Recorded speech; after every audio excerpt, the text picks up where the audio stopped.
Philadelphia can save a New Yorker around $2,000 a month. That sounds like an easy win. But it is not automatic.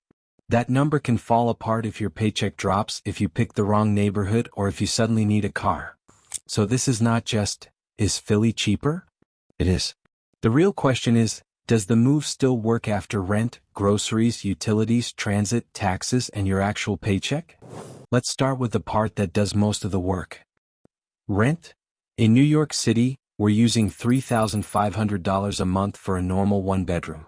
Not luxury. Not some dream apartment with skyline views. Just a decent one-bedroom in a normal neighborhood. In Philadelphia, a comparable one-bedroom is around $1,800. That is roughly $1,700 back in your pocket every month. Every month. Over a year, that is a little over $20,000 from rent alone. Before groceries. Before utilities. Before taxes.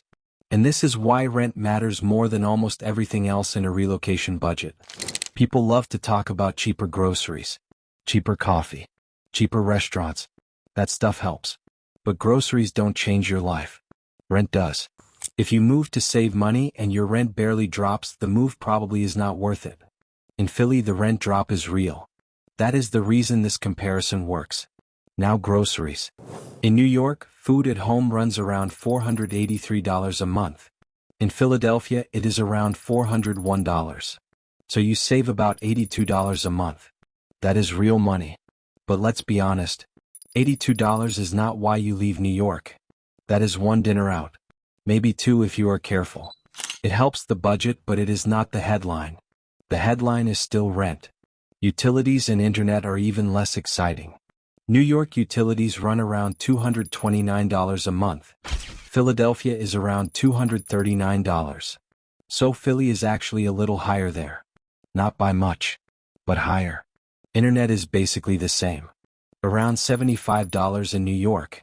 Around $71 in Philadelphia. Put utilities and internet together and this category is pretty much a wash. If you were expecting a big win here, it is not here.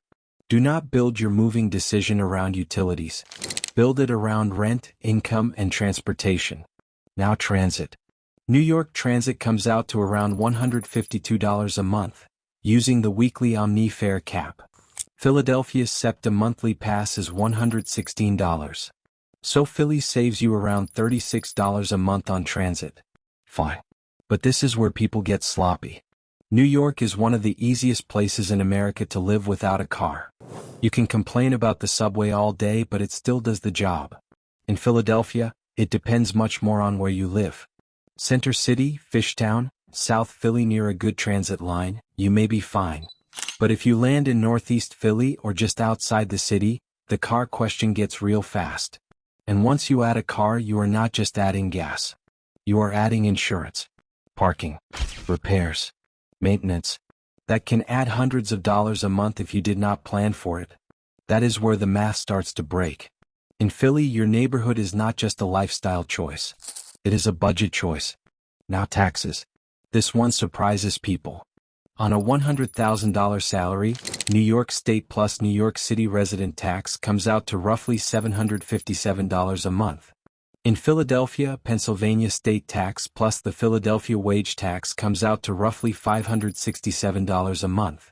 So Philly saves you around $190 a month on state and city taxes. That is around $2,300 a year. Useful, but do not hear that as, Philly has no city tax. It does.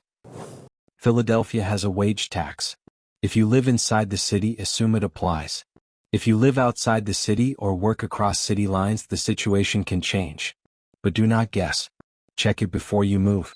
You are paying less than New York. You are not paying nothing. Now we get to the part that decides the whole move. Your paycheck. If you keep your New York salary and move to Philadelphia, the math is strong.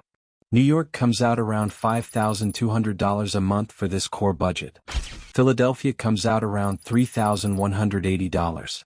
That is roughly $2,000 a month in breathing room. But here is what rent comparison videos usually skip. Average net monthly pay is lower in Philadelphia. New York is around $5,488 a month after tax. Philadelphia is around $4,427. That is about $1,000 less per month. So yes, your costs can drop, but your income can drop too. That is the trap. People compare rent, but they forget the paycheck. This move works best for one type of person. Someone who keeps New York income but loses New York overhead. Remote workers.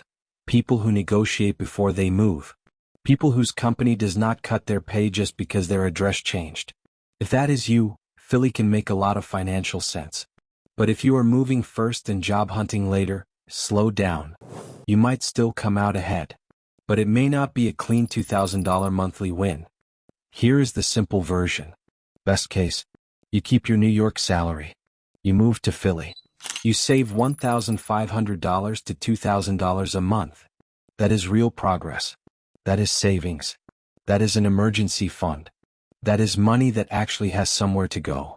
Middle case, you take a local Philly job. It pays maybe $800 to $1,000 less per month. You are probably still ahead, but the win gets smaller fast. Instead of saving $2,000, you might be closer to $1,000. Still good. Just not the fantasy number. Bad case. You choose an expensive Philly neighborhood. You keep New York spending habits. You add a car. Your salary drops. Now the cheaper city does not feel cheap anymore.